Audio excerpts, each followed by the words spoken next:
언젠가 자녀를 망치는 10가지의 비결이라고 하는 글을 읽어본 적이 있습니다.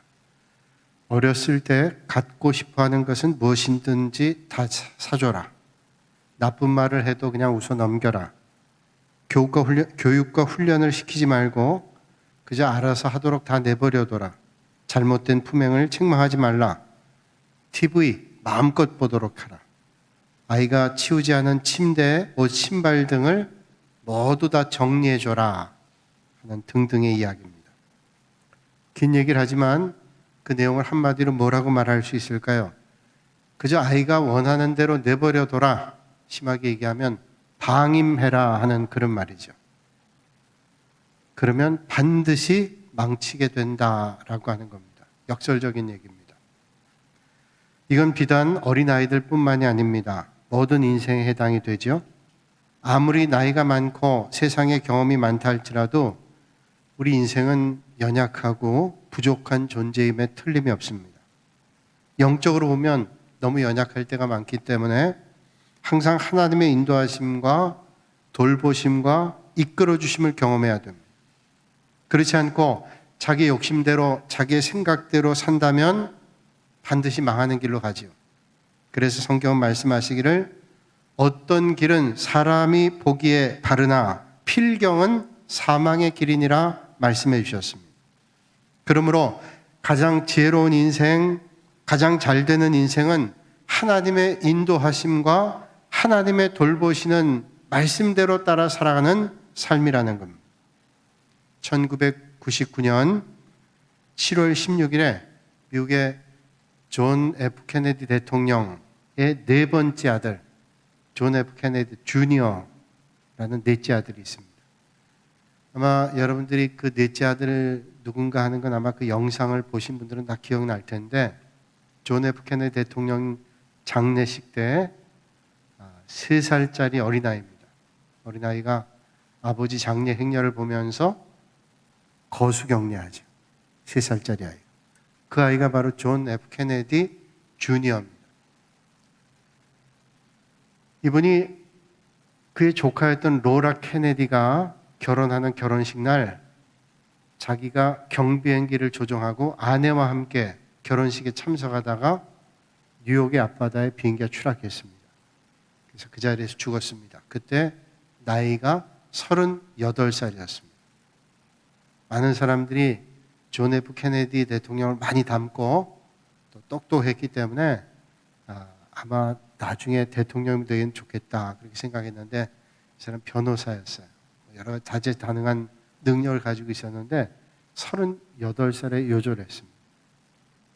그는 비행하기에 가장 위험한 황혼 무렵에 조종을 하다가 안개를 만났습니다. 안개 속에서 길을 잃었어요. 그 길을 헤매다가 결국은 착각을 해서 뉴욕 앞바다에 떨어져 죽었습니다. 비행기를 조종하는 조종사들을 가르치는 비행 교관들이 늘 하는 말이 있답니다. 상황이 나빠지거나 안개를 만날 때는 자기의 감각을 믿지 말고 조종관을 붙잡고 계기판을 집중해라. 자기 감각만 믿지 말고 계기판을 보라는 거예요. 자기 감각에는 저게 하늘 같아 보여요. 그런데 상황이 나빠질 땐 바다일 수도 있다는 거예요. 자기 감각만 믿지 말고 계기판을 믿어야 된다. 왜냐하면 위기 상황에 판단이 흐려질 수 있기 때문이죠. 오늘 본문 말씀에 나타난 사사시대도 방향을 잃어버리고 안개 속을 헤매는 하나님의 백성들을 만나게 됩니다. 하나님의 백성들이, 이스라엘 백성들이 어떤 존재입니까? 우리는 하나님의 택함 받았다, 선민이다 그렇게 자랑했던 백성이죠. 그런데 왜 그 선민인 하나님의 백성들이 안개 속을 헤매는 것 같은 혼란을 경험했을까요? 성경은 그에 대해서 이렇게 말씀합니다. 이스라엘 자손이 여호와의 목전에 악을 행하며 바알들을 섬기며 애굽 땅에서 그들을 인도하여 내신 그들의 조상들의 하나님 여호와를 버리고 다른 신들 곧 그들의 주에 있는 백성의 신들을 따라 그들에게 절하여 여호와의 진노하심을 받게 되죠. 그러니까 하나님을 섬기지 않고 하나님 복전에서 악을 행합니다. 우상을 섬깁니다. 바알과 아스타롯을 섬깁니다. 하나님의 진노를 받게 되죠. 그러니까 사사시대가 혼란스럽게 된 것은 하나님과의 관계가 문제가 있기 때문에, 하나님 백성이 하나님 따라서 말씀대로 살아야 되는데 하나님과의 관계가 깨지기 시작하고 혼란스러워지게 되니까 이 사사시대가 안개 속에 빠진 혼란스러운 시대가 됐단 말씀이죠. 오늘 본문 말씀은 구약성경 사사기의 마지막 절 말씀, 딱 한 구절입니다. 근데 오늘 이 말씀은 사사기서의 전체 주제이기도 하고 가장 특징을 말해주는 결론이라고 얘기할 수 있습니다. 그때 이스라엘 백성이 이스라엘의 왕이 없으므로 사람들이 각기 자기의 소견에 오른 대로 행하였더라. 왕이 없으므로 각기 자기의 소견에 오른 대로 했단 말이에요. 이 사사시대의 특징을 단적으로 얘기하죠. 세번역 성경에는 말하기를 사람들은 저마다 자기의 뜻에 맞는 대로 했다는, 자기 소견에 맞는 대로 했단 말은 자기 마음에 맞는 대로 했어요. 하나님 말씀은 상관이 없습니다. 자기 뜻대로, 자기 소견대로, 자기 마음에 맞는 대로 행했다는 거죠. 이게 사사시대의 큰 문제입니다. 자, 그 전에 왕이 없었다 그러죠. 그러면 왕이 없으므로 사람들이 자기 마음에 맞는 대로, 자기 소견에 맞는 대로 했단 말인데, 그럼 왕이 없다는 말은 무슨 말일까요? 문자 그대로 얘기한다면 사사시대는 아직도 부족 국가의 범위를 벗어나지 못했습니다. 군주체제가 되지 않았어요. 그러니까 말하면 그런 차원에서 왕이 없었다라고 하는 말이기도 합니다. 그러나 이 말의 근본적인 의미는 군주체제가 아니었다라는 말이 아니라, 그 당시에 비록 왕은 없었지만 쇼페트라고 하는 사사가 있었습니다. 하나님께서 불러 세우시면 그들이 재판관으로 이스라엘 백성들을 치리하는, 인도하는 인도자로 하나님의 명령 따라서 준수했습니다. 왕은 아닙니다. 그런데 왕이 없었다라는 말은 뭐냐면 하나님께서 왕을 세워주시지 않았다는 거예요. 주변의 나라들은 다 군주체제가 됐습니다. 왕을 중심으로 해서 강력한 힘을 가지고 있는 것처럼 보였습니다. 그런데 사사시대에 이스라엘 백성들에게 왕을 주시지 않았어요. 하나님께서 왕을 세워주시지를 않았습니다. 하나님께서는 왕정체제를 기뻐하지 않았어요. 왜냐하면 이스라엘 백성들의 진정한 왕은 하나님 한 분이라는 거예요. 하나님 외에는 왕이 없다. 이스라엘 백성들이 주변 보니까 너무 좋은 겁니다. 주변에 왕들이 있어요. 그러니까 그들이 강력해 보입니다. 우리 왕을 달라, 왕을 달라. 하나님께서 너무도 간청하니까 다짐을 하고 다짐하시고 너희들에게 진정한 왕은 하나님 한 분이다 말씀하시면서 왕을 세워주시죠. 그때 사무엘서 이렇게 말씀합니다. 여호와께서 사무엘에게 이르시되 백성이 내게 한 말을 다 들으라. 이는 그들이 너를 버림이 아니요 나를 버려 자기들의 왕이 되지 못하게 함이라. 자, 이 말은 하나님께서 나를 버리는 거란 말이에요. 이 나를 버린다는 말이 뭘까요? 하나님께서 나를 버린다. 백성들이 이스라엘의 진정하신 왕이 되시는 하나님을 거부한다는 것. 이스라엘 백성들이 하나님 거부한다고요? 그럴 리가 있나요? 그런데 주님께서는 저들의 마음을 간파하신 겁니다. 저들이 왕을 요구하는 것은 자기들 마음에 드는 왕을 세우겠다는 거예요. 자기들 뜻대로, 자기들 욕심대로 살아보겠다는 겁니다. 자기들이 왕을 세워놓고 자기들 마음대로 하겠다는 거예요. 그걸 하나님은 알고 계셨습니다. 그러니까 사사시대는 어떤 시대냐? 인간이 주인되는 탐욕의 시대, 인본주의 시대, 타락의 시대, 영적 어둠의 시대에 들어서게 되는 거죠. 오늘 본문 말씀 세 번역에 사람들은 저마다 자기 뜻에 맞는 대로 했습니다. 저마다 자기 뜻에 맞는 대로는 말이 바로 주제죠. 저들은 왕 되시는 하나님을 따르지 않고 자기 마음에 맞는 대로 마음대로 살았습니다. 삶의 기준 욕심, 세속적 이익이 전부입니다. 물질적 이익, 육신적 쾌락 얻을 수 있다면 언제라도 왕 되시는 하나님 벗어버릴 수 있다는. 그런데 보세요. 그렇게 하고 나서 저들이 잘 됐습니까? 저들이 성공하는 삶을 살았습니까? 복을 받았습니까? 절대로 아니죠. 저들이 마음대로 왕을 세웠다고 저들이 복을 받고 성공한 게 아니라 절대로 그 정반대의 길을 갔습니다. 사사시대는 그래서 이스라엘 역사의 가장 암울했던 암흑의 시대요, 각종 혼란과 고통이 따라왔던 시대였단 말이죠. 이거는 틀림없는 공식입니다. 하나님의 왕권을, 하나님의 통치를 거부하는 사람들은 반드시 망하게 된다. 공식이에요. 하나님은 우리의 생사화복을 주관하시고 역사와 우주 만물을 다스리는 왕이십니다. 그런데 그런 하나님의 왕권을 거부하고 자기의 뜻대로 사는 사람이 잘 될 수 있을까요? 하나님 앞에 불순종하고 불순종하는 사람이 잘 될 수 있을까요? 절대로 아니죠. 성경 말씀 보면 하나님의 왕권을 인정하지 않고 자기 마음대로 살았던 삶의 결과를 보여주지 않습니다. 아담과 하와가 뱀의 유혹받아서 마귀의 역으로 선악과를 따먹습니다. 선악과를 따먹었더니 눈이 밝아졌나요? 에덴 동산에서 쫓겨났습니다. 창세기 11장의 바벨탑 사건 보세요. 높게 탑을 쌓자. 높게 탑을 쌓아서 권세 있고 명예롭게 됐나요?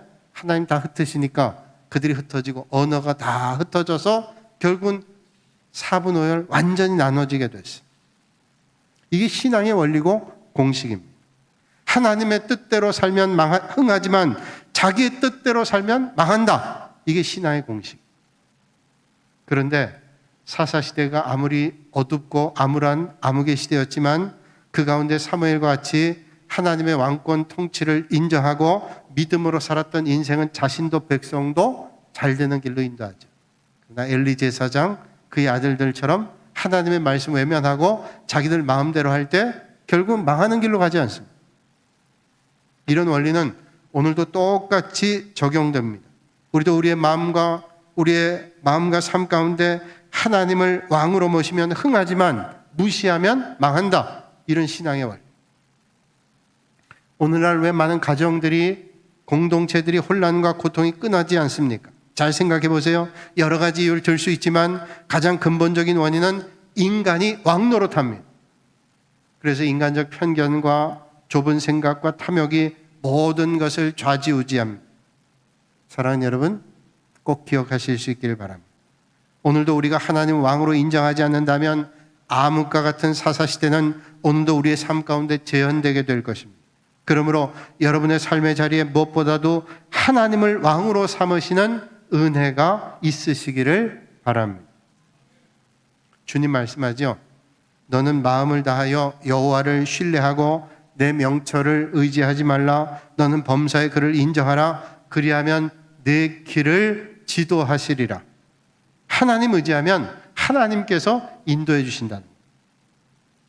1992년에 바르셀로나 올림픽에서 영국의 데렉 레드몬드라고 하는 선수가 육상 선수인데 400m의 강력한 우승 후보였습니다.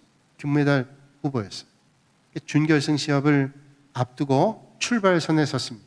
총성이 울리자 뛰었습니다. 가장 먼저 치고 나가서 1등으로 뛰었어요. 이 금메달 후보니까 준결승 충분히 통과하겠죠. 근데 한 150m쯤 달랐는데 갑자기 무릎을 꿇고 바닥에 넘어집니다.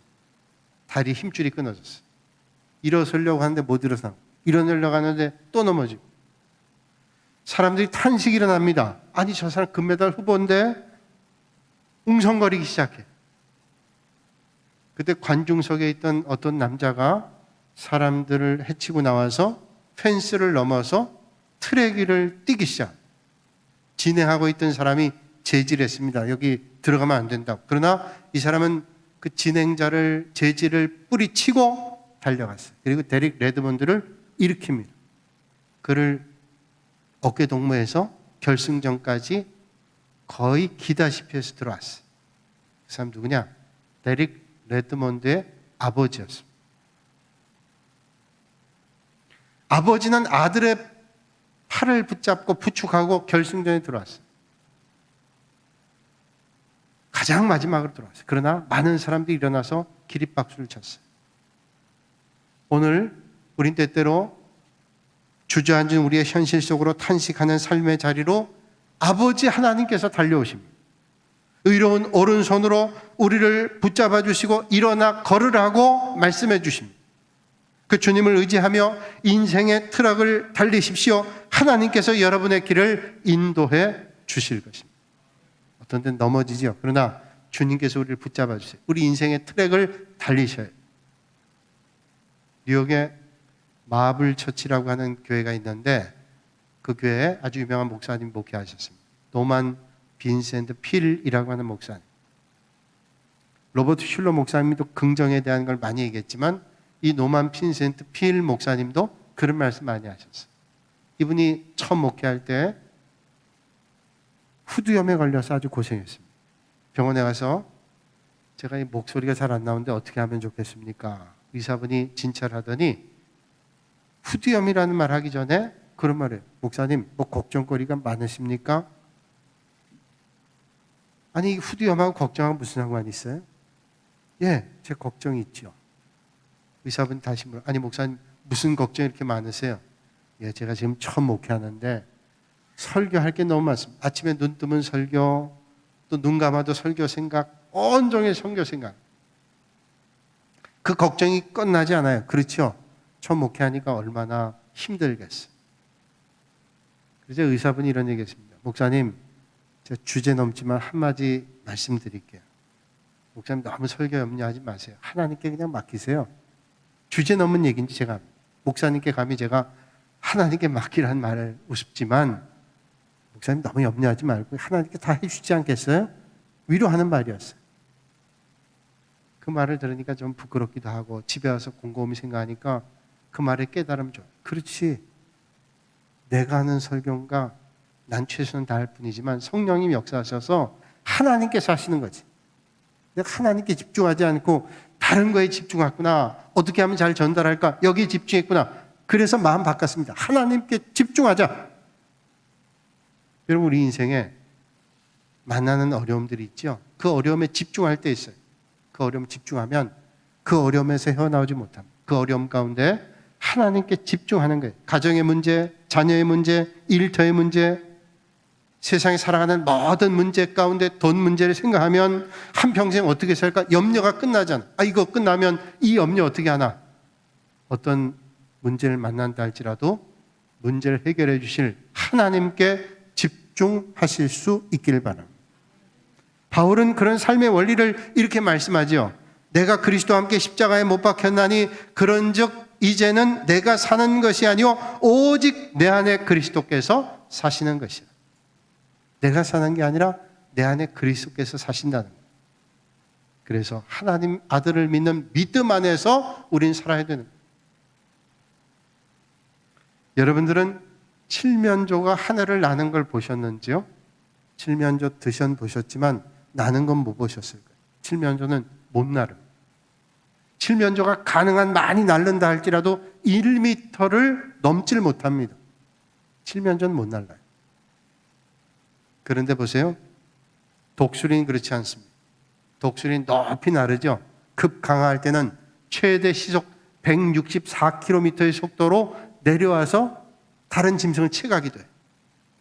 근데 독수리는 날개짓을 심하게 하지 않습니다. 그 넓은 날개로 날개짓을 심하게 하지 않아요. 독수리는 바람을 탈 줄 압니다. 그래서 바람이 불면 그 바람을 타고 가는 거예요. 그 바람을 이용해서 날아갑니다. 보통 새들은, 짐승들은 태풍이나 폭풍이 치면 무서워하지만 독수리는 그렇지 않습니다. 태풍의 그 바람을 이용해서 멀리 날아갑니다. 바람을 이용할 줄 알아요. 어리석은 사람은 칠면조처럼 사는 걸로 생각합니다. 날라고 푸드럭합니다. 자기 힘으로 날아보겠다고 애를 씁니다. 1m를 넘지 못해요. 그러나 독수리처럼 믿음의 길 걸어가면 심한 날개짓 하지 않아도 성령의 바람을 따라서 높이 멀리 날아갈 수 있습니다. 하나님의 능력을 공급받으면 우리는 하나님의 능력만큼 날아갈 수 있어요. 미국의 16대 대통령인 에이브럼 링컨 대통령은 취임식에서 이런 말을 했던 것으로 유명합니다. 지금 저는 초대 워싱턴 대통령 이래로 역대 어떤 대통령이 겪었던 것보다 더 큰 어려움에 직면해 있습니다. 전임 대통령이 항상 의지했던 하나님의 은혜가 아니라면 저는 절대로 대통령직을 제대로 수행할 수 없습니다. 저는 이제 전능하신 하나님의 도우심을 바라며 그분만 의지하겠습니다. 세계 최고의 권세를 가지고 있다 할지라도 이 위기 가운데 하나님의 능력만 의지하겠다는, 사랑하는 여러분, 오늘 저와 여러분들이 그 주님을 왕으로 모시고 주님의 능력으로, 주님을 의지함으로 하나님의 권세를 경험하는 축복이 있기를 주님의 이름으로 축원합니다. 그러지 않고 아직도 내 소유, 내 조건만 붙잡고 그것만 의지한다면 그건 어리석은 신앙, 너무 어리석어. 우리 교회에서 예전에 이스라엘 성지 순례를 갈 때 이스라엘 베들레헴에 예수님 탄생교회를 간 적이 있습니다. 구주 탄생교회죠. 이 구주 탄생교회는 로마의 압제하에 그리스도인들이 많이 핍박당했잖아요. 그런데 313년에 밀라노 칙령으로 당시에 콘스탄틴 황제가 기독교를 국교로 승인합니다. 그 가장 혁혁한 공을 했던 사람이 그의 어머니 헬레나가 아닌가 추정하는데, 이 헬레나가 세웠던 교회가 구주탄생교회. 이 구주탄생교회의 가장 명물은 아주 작은 출입구에 문이 아주 작습니다. 그 문을 겸손의 문이다, 그렇게 얘기합니다. 자, 앞에 나와 있는 사진대로 본 대로 폭이 80cm고 높이가 120cm. 그러니까 웬만한 어른들은 다 고개를 숙이지 않으면 갈 수가 없어요. 그 예배당 안에 들어가면 큽니다. 높습니다. 그런데 예배당 들어갈 때는 폭이 80cm 좁죠? 높이 120cm. 다 숙이고 해요. 어린아이가 아닌다면 숙이고 들어가요. 그런데 이 예배당 출입문이 원래 이렇게 작았던 게 아닙니다. 원래는 처음에 건축할 때는 컸어요. 그런데 1099년에 십자군이 그 땅을 차지했을 때 무슬림들에서 뺏겼던 걸 다시 찾았죠. 그리고 문을 좁혔습니다. 이교도들이 말 타고 들어오는 것도 맞고, 그때 황제 즉위할 때 어떤 사람도 예배당에 들어갈 땐 절대로 말을 타고 들어가면 안 돼요.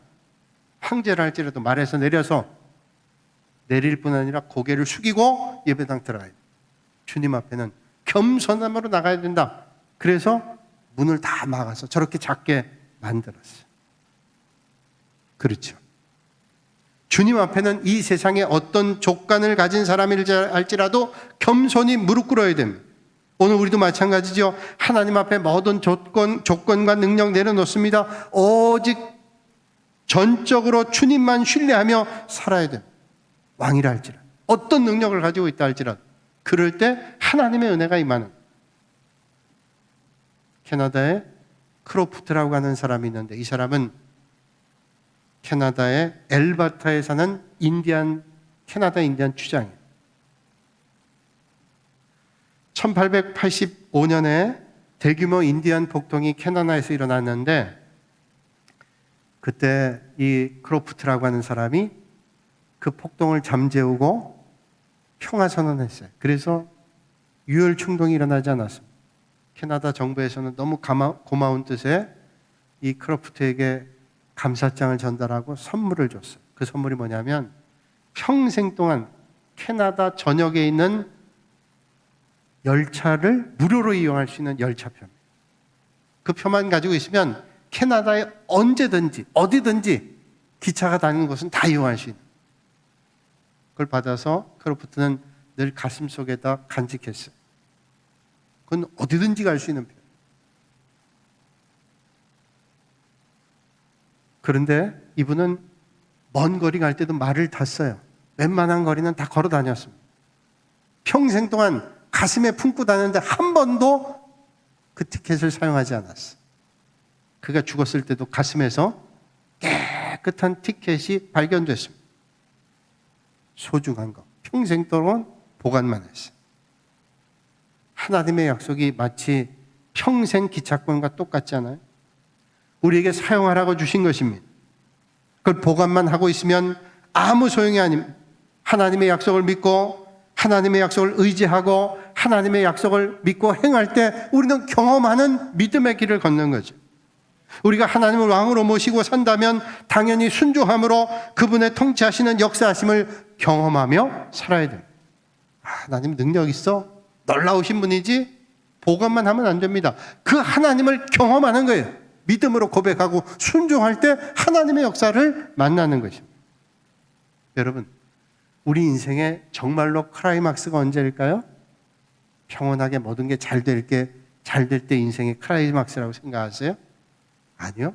하나님의 역사가 여러분의 삶의 자리에 임할 때 그때가 클라이막스 아닐까요? 출애굽기 14장 14절 이하의 말씀 보면 이스라엘 백성들이 출애굽할 때 앞에는 홍해바다를 막고 있고 뒤에는 애굽의 바로 군대가 쫓아옵니다. 진퇴양난. 하나님께서 모세를 통해 말씀하죠. 너희는 가만히 있을지리라. 하나님이 하시는 걸 봐라. 이렇게 말씀해요.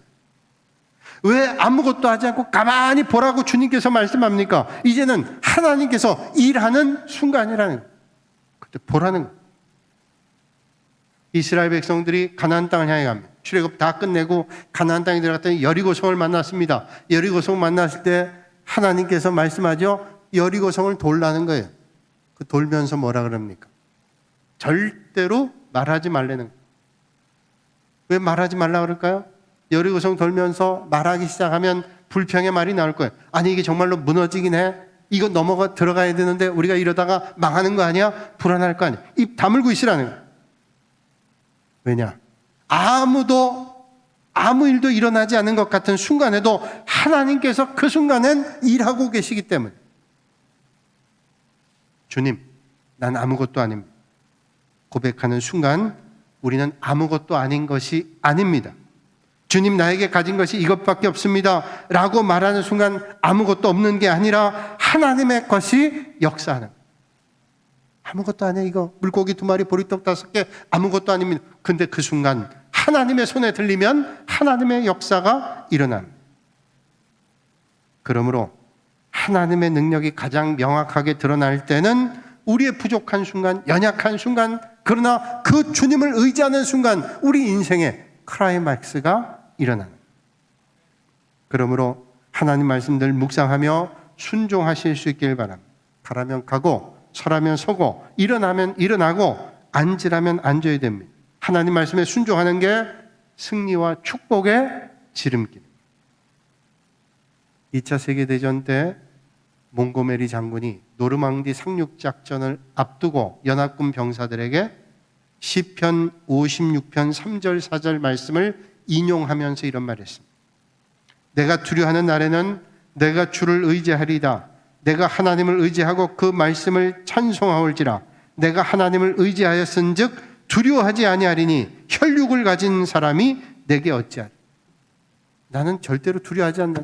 인생이 나를 어찌할 것이냐. 하나님께서 나를 돌보시는데 담대하게 하나님의 말씀을 의지했어요. 하나님 의지하는 믿음 가질 때 하나님께서 은혜를 베풀어 주십니다. 시편 1편 3절에 말씀하죠. 복 있는 사람에 대해 쭉 말씀하시고 복 있는 사람은 시냇가에 심은 나무가 철을 따라 열매를 맺으며 그 잎사귀가 마르지 아니함 같으니 그가 하는 모든 일이 다 형통하리로다. 사랑하는 여러분, 부디 말씀에 순종함으로 시냇가에 심기운 나무처럼 정말로 복 있는 인생들 되시기를 바랍니다. 1968년 12월에 미국의 아폴로 8호가 지구 주위를 선회하는 실황을 전 세계에 우주 중계했습니다. 그 전까지는 아폴로 8호 전까지는 러시아가 훨씬 앞섰어요. 한 발 앞섰습니다. 미국이 조금씩 뒤쳐졌어요. 근데 아폴로 8호를 띄우면서 우주 전쟁에 말하자면 패권을 미국이 갖기 시작했어요. 아주 결정적인 순간이죠. 지구의 중력권을 벗어난 최초의 사건, 아폴로 8호입니다. 그때 우주인이었던 프랭크 보만, 제임스 로벨, 윌리엄 안드레스는 성탄절 전날입니다. 1968년 12월 24일에 지구 주변을 10바퀴를 순회하면서 3시 성경 구절을 읽었어요. 창세기 1장 1절부터 10절까지를 한 절씩 교독했습니다. 그리고 마지막 10절은 같이 읽었어요.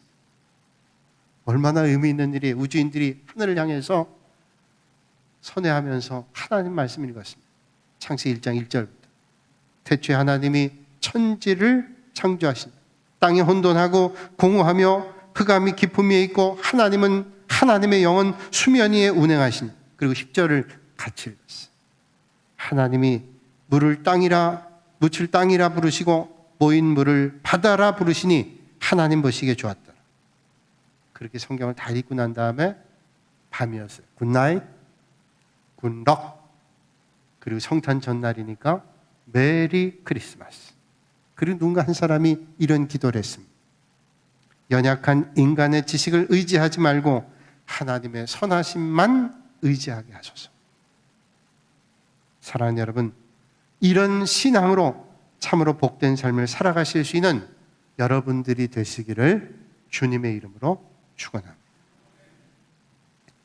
거룩하신 아버지 하나님, 우리의 믿음을 날마다 인도하셔서 보관하는 믿음이 아니라 역사하고 경험하는 믿음 되게 하시고, 복 있는 사람은 시냇가에 심은 나무와 같이 철을 따라 열매를 맺으며 잎사귀가 마르지 않는다 말씀하였사오니, 그래서 모든 일들이 형통한 은혜를 경험하게 하여 주시옵소서. 어리석은 인생처럼 칠면조처럼 내 능력으로 살겠다는 어리석은 벗어버리고 독수리같이 하나님의 인도함 따라 내 마음에 맞는 삶이 아니라 하나님의 뜻대로 살아가는 복 있는 인생들 되게 하여 주시옵소서. 예수님의 이름으로 기도하옵나이다. 아멘.